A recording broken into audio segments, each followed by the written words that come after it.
different types of women. mic for you. Oh, sure. It's sort of by definitions of femininity change, and as we start to include different types of women in the fold, would you consider perhaps photographing the Playmate of perhaps non-binary, or women that don't look like the traditional model as we move into the future? I feel like that's an Anita question. I shoot him. Well, we have been stepping into that space a lot. The person on the screen now is actually Gina Bracero. She's our second openly transgender Playmate, and she was featured in, I believe it was the Gender and Sexuality print issue.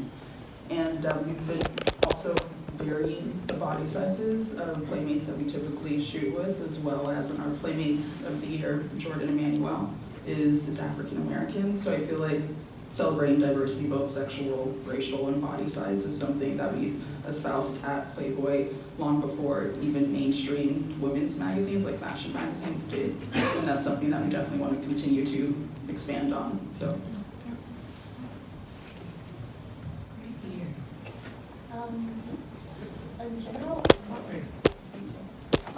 In general, just on the topic of like feminism in general and nudity, I know like, especially in a professional setting, even without like the nudity just in like an office building or something like that, having like the discrimination based on your sex is very common. As more women start becoming like professionals and start moving up in the ranks as CEO, do you think that that will decrease? And what's your guys' take on that exactly? As far as like just the discrimination of the women themselves. Like obviously when you're in an office building with like one woman and like 10 guys are in the office building, there's going to be some discrimination just because of the differences. But do you think it will really change if there are more women in the workforce? How do you think that would change just on your guys' perspective? Because I know you guys were saying that a lot of your staff or a lot of the crew is a lot female. Do you think that's just because you guys work in this industry, or do you guys think it will happen all across the board as more women get into the field?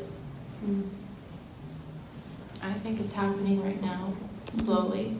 And I do think that it'll start to change the more we talk about it. And that's why these conversations are good. And that's why those questions are good. Yeah. I'm just going to piggyback off that and add that it is definitely happening now, and I think we're seeing more women take on executive roles. And so by that happening, it's already causing a shift. And I mean, it shouldn't matter whether you're a man or a woman, regardless. If you're good at your job, you should be doing that job. And so the discrimination is an unfortunate aspect of it, but I'm hopeful that it's going to slowly but surely go away. Yeah. I mean, the talented should just always rise to the top automatically. Yeah. And I mean, that's kind of just what happens at Playboy. Just a lot of our leadership and a lot of the people making the creative decisions are women. So. Yeah. And there is in the beanie, black beanie. At one time, Playboy was known for the airbrushed look. Do you have an editorial policy in place, I guess, about Photoshop and altering? Is there a policy, I guess, regarding post-production, I guess, of photos in place?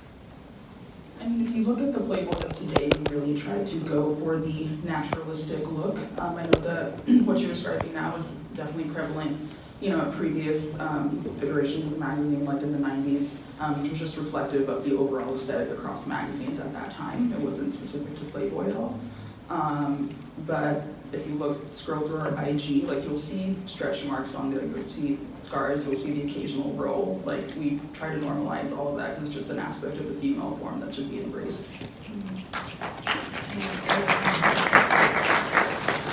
Right here, sir. Can you guys talk about the Playboy as a global brand? Because I want to know, are shootings the same? I mean, you have so many different magazines in other countries.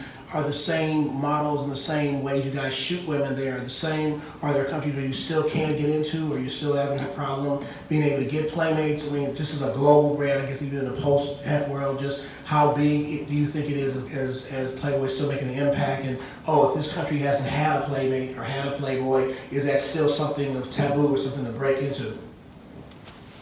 Anita, you better sip some water, girl, because you're getting all these questions.